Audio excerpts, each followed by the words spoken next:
ઉત્તરાયણના પરિપ્રેક્ષમાં વડોદરા શહેર પોલીસ મુખ્યત્વે 3 વસ્તુ કરી રહ્યા છે. નંબર 1, એક જનજાગૃતિ અભિયાન. તમે જાણો છો કે આપણે 20 દિવસ પહેલાથી જ વ્યાપારીઓ, ઉત્પાદકો, વેચાણદારો અને ખરીદી કરનાર જાહેર જનતા તમામને નેશનલ ગ્રીન ટ્રાઇબ્યુનલનો આદેશ જે ચાઇનીઝ દોરી, ચાઇનીઝ તુક્કલ, ગ્લાસ કોટેડ धागा वगैरह बारे में, दोरी वगैरह बारेમાં આપણે ડિટેલ જાણકારી આપીને આવા વસ્તુઓની ઉત્પાદન, વેચાણ કે ખરીદી ના થાય, ઉપયોગ ના થાય તે અંગે આપણે જનજાગૃતિ અભિયાન ચલાવી રહ્યા છીએ. આના ભાગરૂપે તમે જોયું છે ઇલેક્ટ્રોનિક, પ્રિન્ટ અને સોશિયલ મીડિયા માધ્યમથી કેટલાક પ્રકારના જાહેરાતો, જાણકારી અને માર્ગદર્શિકા આપણે બહાર પાડી. સાથે સાથે તમે જોઈ શકશો કે પબ્લિક એડ્રેસ સિસ્ટમ મારફતે જે પતંગ બજાર છે, જે જગ્યાએ ઉત્પાદન અને વેચાણ થાય છે તે વિસ્તારમાં આપણા ઓટો રિક્ષા મારફતે પણ આપણે જાહેર જનતા સુધી જાણકારી પહોંચવા માટે પ્રયાસો કરી રહ્યા છે. સાથે સાથે કેટલાક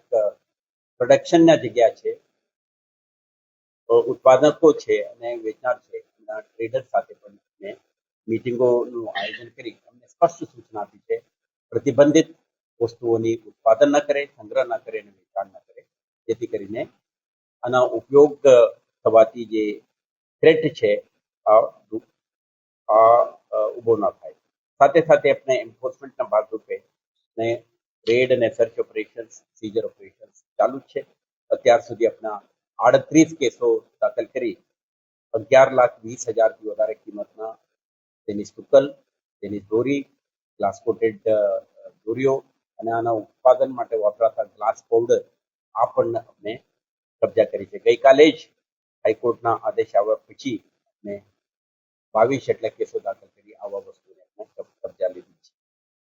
તો આપણા crackdown against this kind of items આ તો ચાલુ છે. અત્યારે આપણે 11મીએ વાત કરી રહ્યા છે કે 13-14ના પરિપ્રેક્ષમાં પોલીસે ડિટેલ્ડ સુરક્ષા પ્લાન પણ તૈયાર કરી છે અને સ્થાનિક પોલીસ, એસઆરપીએફના કંપનીઓ અને હોમગાર્ડ ને આપણા ક્રાઇમ બ્રાન્ચ, એસઓજી ટીમના સભ્યો સમગ્ર શહેરમાં જે જગ્યા ખાસ કરીને પતંગ ઉડાડવામાં આવે છે સેફટી અને સલામતીને ધ્યાને રાખી આપણે સુરક્ષા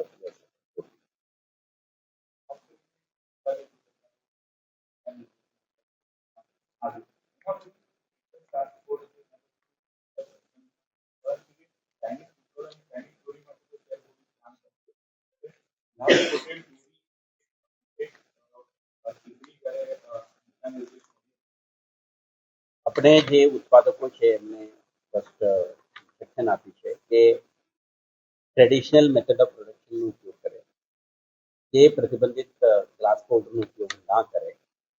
આ અંગે માર્ગદર્શન આપી ગઈકાલે જે કેસો દાખલ થયા આમાં જેમના પાસે 50 કેજી જેટલું ગ્લાસ પાવડર ઉત્પાદન માટે વપરાતો હતું એવા વસ્તુઓને પણ આપણે કબજા લીધી છે.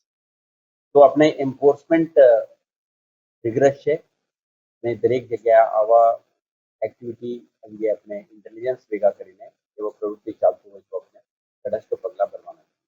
તમારા માધ્યમથી આપણે ફરીથી રીએટરેટ કરવા માંગીએ છીએ કોઈ પણ ઉત્પાદક જો આર્ટિસાન છે આના કોટેજ ઇન્ડસ્ટ્રી રૂપે આનું આખું પ્રવૃત્તિ ચાલે છે એમને આપણે વિનંતી છે કે પ્રતિબંધિત સામગ્રીનો ઉપયોગ ના કરે અને જે વસ્તુઓ પારંપરિક રીતે ઉત્તરાયણ વખતે પતંગોત્સવમાં વાપરાય છે એ જ વસ્તુના મહત્વનો ઉપયોગ કરી શાંતિપૂર્ણ માહોલમાં honourable supreme court of India, honourable high court of ગુજરાતના માર્ગદર્શિત સૂચનાઓને અધીન રહીને જ ઉત્સવની ઉજવણી કરવામાં આવે અને અનુરોધ